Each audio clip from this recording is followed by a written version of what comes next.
নির্ধারিত সময়েই বাংলায় ভোট হবে? গত কয়েকদিন আগেই এই বিষয়ে স্পষ্ট জানিয়ে দিয়েছিল নির্বাচন কমিশন। তবে কবে ভোট ঘোষণা হবে তা নিয়ে রয়েছে জল্পনা। রবিবার কমিশনের প্রতিনিধির দলের বৈঠক ছিল নবান্নে, কিন্তু পরে তা স্থগিত হয়। ফলে জল্পনা আরও তীব্র হয়েছে। এর মধ্যে জরুরি বৈঠক ডাকল নির্বাচন কমিশন। নির্বাচনের প্রস্তুতি নিয়ে সোম ও মঙ্গলবার দফায় দফায় বৈঠক হবে বলে জানা গিয়েছে, যেখানে একদিকে নিরাপত্তা সংক্রান্ত আলোচনা হতে পারে এবং অন্যদিকে রাজ্যের মুখ্য নির্বাচন কমিশনার সহ বিভিন্ন কেন্দ্রীয় এজেন্সিগুলির শীর্ষ আধিকারিকদের সঙ্গে বৈঠক করবে কমিশন। সোমবার সকাল 11টা থেকে শুরু হবে বৈঠক। প্রথম ধাপে কমিশনার, আইজি, ডিআইজি, জেলা শাসক এবং জেলার পুলিশ সুপারদের সঙ্গে বৈঠক করবে কমিশন। দ্বিতীয় ধাপে আইজি, ডিআইজি এবং পুলিশ সুপারদের সঙ্গে ফের বৈঠকে বসবে কমিশন। মূলত নিরাপত্তা নিয়ে এই বৈঠক হতে পারে বলে খবর। ইতিমধ্যেই বাংলায় পৌঁছে গিয়েছে 240টি কোম্পানির কেন্দ্রীয় বাহিনী।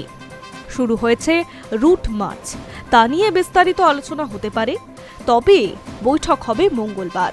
দুই ধাপেই সিইও, এনফোর্সমেন্ট এজেন্সি যেমন আয়কর, narcotics bureau, RBI, enforcement director, রাজ্য পুলিশের নোডাল অফিসার সহ একাধিক এজেন্সিগুলির শীর্ষ বৈঠকদের সঙ্গে বৈঠক করবে কমিশন, যেখানে একাধিক চূড়ান্ত বিষয়ে রূপরেখা আলোচনা হতে পারে। এর আগের সূচি অনুযায়ী রবিবার কমিশনের ডেপুটি ইলেকশন কমিশনার প্রায় 8 জন আধিকারিক পশ্চিমবঙ্গে আসার কথা ছিল। সোমবার জেলা নির্বাচন আধিকারিক ও পুলিশ সুপারদের সঙ্গে বৈঠক করার কথা ছিল, কিন্তু নবান্নের অনুরোধে পুরো বিষয়টা স্থগিত হয়ে যায়। এই প্রসঙ্গে রাজ্যের মুখ্য নির্বাচন আধিকারিক মনোজ আগরওয়াল আগেই জানান, ইডেনে ভারত বনাম ওয়েস্ট ইন্ডিজের ম্যাচ ছিল। বিসিসিআই এবং আইসিএসসি পরীক্ষাও চলছিল। ফলে 3রা মার্চ রয়েছে দোলযাত্রা। এই পরিস্থিতিতে রাজ্যের অনুরোধে কমিশনের প্রতিনিধিরা সফর স্থগিত রেখেছেন।